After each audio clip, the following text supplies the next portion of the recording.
All right, what up, y'all? We're going to get straight to the point. These are my Bash in Berlin predictions for tomorrow's Premium Live event.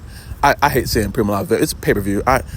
Premium Live event. That sounds stupid. So let's start off with the match I think should be the kickoff for the show. It probably won't be, but wishful thinking. Cody Rhodes defending the Undisputed Championship against one Kevin Owens. Now, this is my thing. This story is not good enough to be the main event of Bash in Berlin. It's just not, okay? Cody, at the moment, has no one else to defend the championship against that is like a compelling heel. There's no more heels on SmackDown. It's all over. It's done. So either KO has to turn at the end of this match or he has to turn tonight on SmackDown. Either way, they have to put some fire into this story quickly. Now, if I'm Triple H, I'm turning KO tonight because I can't afford if this match is going to be the main event, I can't afford to go into this main event with no heat. Okay? There's no heat with this match. So, KO has to attack Cody Rhodes tonight on SmackDown. That's the last thing we should see, not the Bloodline standing tall. That's every SmackDown. We need to see KO standing tall over a bloodied Cody, no broadcast table because the broadcast table spot is oversaturated and it doesn't even matter anymore, honestly. Foot on Cody's chest, championship in his hand, bloodied Cody. That's how you fade off from Fox. That's it. That's how you do it. That's the only way you bring some heat to this match. Cody has to get beat within an inch of his life at 9:57 p.m. Eastern Standard Time. You know what I'm saying? That's what has to happen. Because at this point, if they go into this match the way they're going right now, and say on SmackDown tonight, they go out there, have a promo, and they shake hands, I'm not interested. I physically do not care. You know what I'm saying? I physically do not care about this match because there's no heat going into it. They're just wrestling for the love of wrestling. That's cool. That's fine and dandy. But for this sports entertainment show that I'm supposed to be just invigorated with every storyline they put on, I'm not invigorated. I'm not enthusiastic. In fact, I'm a little bored. So they have to put some fire into it. And tonight is your moment. Please do not mess this up. Because if you go into this match, if it's supposed to be the main event, I understand the Undisputed Champion, he's the best, he's the top champion in the company. 9 times out of 10, he's supposed to be the main event. But if you have a hotter story and that's something that's your main event over this, you know what I'm saying? Do that. If you have a hotter story, a better ending that you have planned, that's better than what this Undisputed Championship is, then you main event that. But if you are planning something cool, even if it's just a Cody win, you know what I'm saying? At least add some heat to the match. Add some aggression. Don't give me a promo where they're angry now or KO slaps Cody. No, that's not enough. This is the main event of a Premium Live event. I said Premium Live event again. This is crazy. This has to be something you bring some heat into. Or you run the risk of every other match having more heat, and then when the crowd gets to the main event, they don't care. And you could do a turn at the end of the match all you want. You can have Cody win and then KO turn at the end of the match all you want. That's cool. But all that does is tell us we're going to have a rematch at Bad Blood. And there's no reason why I should know the main event of Bad Blood directly after Bash in Berlin ends, especially in a way where Cody doesn't have anyone to defend against. So right there, you're pretty much admitting that you have no one to do it against. So you're like, all right, let's just throw KO again and have him turn it. No, please don't do that. Please don't do that. But my prediction stays the same, like it's going to stay for probably the next 8 to 9 months. Cody Rhodes wins. Then we have the Terror Twins, Damian Priest and Rhea Ripley, going up against the Women's World Champion Liv Morgan and Dominic Mysterio. Now, on paper, this does look like Rhea and Damian should mop the floor with Liv and Dom. I ain't going to cap to you. But to keep the Judgment Day as powerful as they are at the moment, Liv and Dom have to win this match. I don't care who gets pinned. Hey, pin Damian. Have Finn and JD and Carlito and whoever else in the Judgment Day these days help Dom win this match. This cannot be a 2-on-2. This has to break down to a 6-on-2? This has to. You know what I'm saying? This can't be something where Dom and Liv lose this match, especially if we're doing Liv defending against Rhea. Liv cannot afford a loss to Rhea before Bad Blood. She just can't. So my prediction, Liv and Dom win. with the interference of the Judgment Day, and we get out of here smooth. Next up, the Women's Tag Team Championships are on the line as the Unholy Union defend against Bianca and Jade Cargill. Bianca and Jade win. That's it. That's really it. You have to reset this tag team division. You have to create a roster of tag teams that aren't just thrown together Natalya and Tegan Nox ass tag teams. And you create a division that can actually contend against Bianca and Jade. Very simple. You know what I'm saying? You don't have to make it more complicated than that. Bianca and Jade are at the top. Work from the bottom. Bianca and Jade win. That's it. And next up, we have Drew McIntyre in a strap match against CM Punk. Punk has to win this match. I think they're going to have Punk get his win back. I don't really like the 50-50 booking, but in this case, since we all know they're going to get a blow-off match at Bad Blood, Punk has to win this. He has to get the bracelet. Something has to happen good for Punk in this storyline, or I'm very scared for what's going to happen at Bad Blood. Okay? Now, strap matches, I ain't going to lie, I don't like them, you know, especially when Drew's in them. Last time I saw a strap match was with Drew. He had a match against Karrion Kross, I think, at Extreme Rules 2022. I was in the crowd for that match. I absolutely hated it. Half of it is because I guess Karrion Kross is just boring all of the time, you know what I'm saying? And Drew McIntyre, I just feel like he didn't do a good job with that whole strap match, you know what I'm saying? I just think both of them didn't work the best. It could have been so much more than what it was. I guess the story could have been hotter too. And I think that's what Drew and Punk have. They have a really, really hot story. So the match really doesn't have to be a 5-star classic because the feud itself, every punch is more important. You know what I'm saying? So I don't think they're worried about match quality. I don't think they're worried about match length. This match could be very, very short or very long. I don't know. But I think Punk has to get this win if you're going to have a blow-off match at Bad Blood. Hopefully a Hell in a Cell match that I assume Drew's going to win this feud. I think.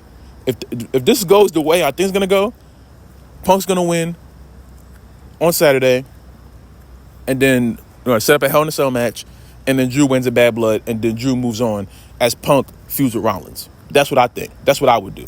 Because I don't think Drew and Punk should be going for this long, especially since it seems like Drew's always on like the cusp of like winning a championship, and then something happens. This time the something was CM Punk. So Drew has to eradicate it now. You know what I'm saying? He can't have this fly around him. You know what I'm saying? At this point, this is what I would do. Punk wins tomorrow. That's cool. Drew has to keep the bracelet though. That's the one thing. If Punk tries to get the bracelet off of Drew, Drew has to make sure he keeps it. And then at Bad Blood, the Hell in a Cell match now means a lot more because Punk is still trying to get that bracelet back. But right before Drew wins that match at Bad Blood, because he definitely should, I want Drew to get the bracelet and pop it. Just pop it. Just like stretch it within it's a band, you know what I'm saying? Just pop it. Bees go, pow, bees go everywhere.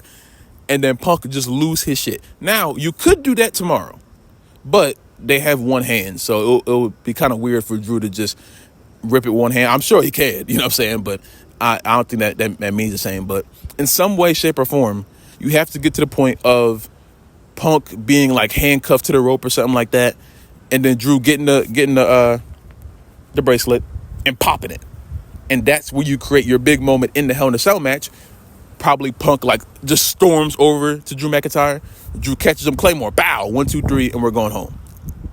That's how you do that.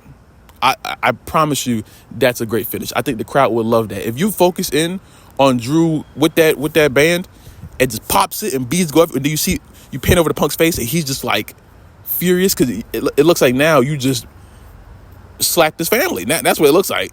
That's what Punk really sees this bracelet at. He sees this bracelet as his family. So it's already bad enough that Drew has it with him. If Drew just pops it, like he can't go make another one, but that's not the point, you know what I'm saying? If Drew just pops it and bees go everywhere and everyone in the crowds go, oh shit, that's how you do it. But to get there, you have to have Punk win tonight. Or I keep saying tonight. Punk win on Saturday, but not get the bracelet back. If you want to do the big spot at the end of the match, that's cool. But I mean, I think it's much better to be a big crescendo point in the Hell in a Cell match. But Bash in Berlin, Punk wins, go from there.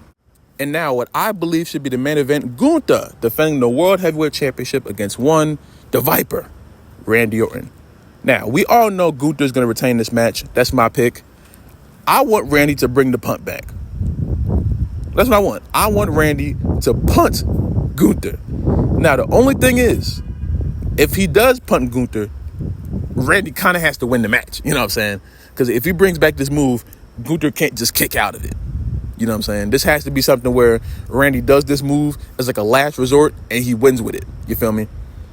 Now, I think you can try to tease it. You know what I'm saying? He can go for it, miss. Gunther catches him in the sleeper hold, something like that. You can make it work. You can make the crowd be like, oh, like he's going to do it. You know what I'm saying? You can work it. You have to be able to work the crowd with these matches. You know what I'm saying? Randy and Gunther are both amazing wrestlers. And they're both in their separate rights, feel me? But Gunther, absolutely, he's not losing the championship for a very long time. This is just to make sure Gunther gets his win back because of the whole shoulder not on the mat thing at King of the Ring. Doesn't really matter. Gunther wins, and we go home. You know what I'm saying? I don't need to see any swerve, any interference, anything like that. This needs to be just a good 30-minute technician match. You know what I'm saying? Two amazing wrestlers in the ring fighting for the world championship. It doesn't get better than that. You know, I assume Gunther's going to get a big reception being in Germany. Randy, I don't think Randy's going to get booed. This might be a face versus face match. I know Gunther's supposed to be the heel. This might be very well, like, as far as the crowd goes, a face versus face match. But that means the crowd's going to be completely enamored with it. You know what I'm saying? This is going to be a match where the crowd loves everyone in there, and they're going to be hanging off of every single move. And that's where you can do some really cool stuff. So you can pump fake the punt spot. You know what I'm saying? You don't have to do it. Because, again, if you do the punt after so many years of him not doing the punt, you kind of have to win. So he can act like he's going to do it, go for it, miss, Gunther catches him, reverse it. You can make it work. You know what I'm saying? I'm sure they'll make it work. But if not, it doesn't really matter. Gunther wins, and we go home, hopefully, with the image of Gunther being World Heavyweight Champion, pyro, pomp and circumstance, all that, and we get out of there clean. Now, I don't mean to be arrogant, but if you book the show exactly how I just said it, you got yourself a 10 out of 10, 5 out of 5, really, Bash in Berlin program. But I know, Triple H is bound to do something stupid. Now, what's that stupid thing? I don't know. That's the fun of the show. You know what I'm saying? He didn't have Money in the Bank. He did it at SummerSlam. Triple H is bound to do something where we're like, what the what is that? What is that? You know what I'm saying? He's bound to do something. I don't know what it is. I'm very scared. You know what I'm saying? I really don't know what the swerve could be, because you know he gonna throw one swerve in there, and then at the post conference say, oh well, you know, time and timing and adversity. You know, when you work hard, you got to be able to wait for your moment. You know, he gonna do something stupid. He gonna say something. I don't know. Something Triple H is gonna pull a Triple H. I just don't know where, but hopefully he doesn't. You know what I'm saying? Hopefully we get out of here clean and go into Bad Blood, which obviously more of a major show than Bash in Berlin. Just because I feel like they treat these international shows worse than they should. You know what I'm saying? Like, I feel like every pay-per-view should be like must watch, but Bash in Berlin really isn't must watch, and a lot of people don't really like the card being this small. Now, I don't really have a problem with it. I definitely will take a 5-6 match show over a damn 14 match show. You know what I'm saying? But the quality over quantity thing, it can get bad at some points. You know, like Bad Blood has to have like at least 6 or 7. You know what I'm saying? We can't go into Bad Blood and have 4 matches, but maybe 5. You know what I'm saying? We have to have at least 6 for Bad Blood. SummerSlam, WrestleMania. But my problem with that is I hate when they prioritize the big 4 over the other shows. I hate that. I hate the A tier and the B tier and the C tier. I hate that whole model. Every pay-per-view, every premium live event, as they call it, needs to be the end of the world. Because we're paying for this now. This is at the end of the month. Your biggest feuds make it to this show. You have to do something cool at all of these shows. You can't have, oh, he can't win the championship because we're at Backlash. That whole dynamic has to be changed around. It's going to be a long time before they do it. It's going to be a whole bunch of mental peeling back you're going to have to do with the wrestling fans, because they already have it in their head that championship losses should only happen at WrestleMania, SummerSlam, Survivor Series, or like Royal Rumble or something, you know. So if we can change that dynamic, we'll be in a much better spot. You know, every pay-per-view should be like, oh, Roman Reigns can lose at Backlash. Oh, Cody Rhodes can lose at fucking, I don't know, what's the damn show? I can't even think of one. Clash of Champions or whatever, you know what I'm saying? It has to be something where each pay-per-view means everything. Or why are we watching it? Why are we paying our money for Peacock? You know what I'm saying? Why are we buying I don't know if they still do this, but buying the $60, $70 pay-per-views, you know what I'm saying? Why are we doing this if this is just a Friday Night SmackDown? I can't even say Monday Night Raw because Raw would be interesting. What? Donna, shit? Oh, someone's alarm went off. But, yeah, man. This has to be a show where anything can happen. Anything and everything can happen. And we all know Triple H is going to pull something. We already know. But hopefully it doesn't ruin the quality of the show. And yeah, I'm very excited. I don't know why. Oh, this too. Before we get out of here. LA Knight. Yeah. You know what I'm saying? The United States champion. Why in Tarnation is his open challenge, quote unquote, on SmackDown instead of Bash in Berlin? Because he said it was going to be at Berlin. Well, I think he said he's going to be in Berlin. He didn't say he's going to be at Berlin. Or he may have said the other. I don't know. But as soon as he said it, I was like, oh, yeah, no. This is not happening on the pay-per-view. This is not, you know what I'm saying? And then they further made sure of that by saying it later on in the night. I was like, okay, well, I don't know how that's going to go. You know what I'm saying? I might make a separate video about that. It's not really a huge story, but Knight very well just end up defending against Logan Paul tonight. You know what I'm saying? I don't expect anyone crazy to come out. It's SmackDown. SmackDown has consistently disappointed me. So I'm expecting two people. AJ Styles or Logan Paul. That's it. Knight beat both of them already. So I don't care if either of them come out. I'm bored. I ain't gonna lie. If I hear you don't want none, or hey, I really don't want to see Logan Paul. At least I love AJ. I hate Logan Paul. So I mean, part of me hopes it's AJ, even though Knight already closed that chapter. But whatever. Oh, and you probably have is Shinsuke on Raw? Is Shinsuke on Raw? I don't know where Shinsuke at, but Shinsuke, you can make a Shinsuke return, I guess. You know what I'm saying? I don't think anyone would care, but you can if you want to just say we had a return. But I don't think it's gonna be anyone crazy. I don't think it's gonna be a debut or nothing like that. Don't hold your breath. If something does happen, whoa, why, yay? You know what I'm saying? But don't hold your breath for it. Expect Logan Paul or AJ Styles. That's it. That's how I see it. But yeah, tomorrow should be a great show. We'll talk about SmackDown at some point after SmackDown is over. But yeah, man, y'all let me know how you guys feel about Bash in Berlin. Let me know y'all predictions in the comments down below. If you like the video, let me know by liking the video. Subscribe if you're new. Subscribe if you have not already. Comment down below what kind of video you want me to do next. Stay safe, drink water. I love you guys, and I will see you later on today or tomorrow or next video. All right, love y'all, man.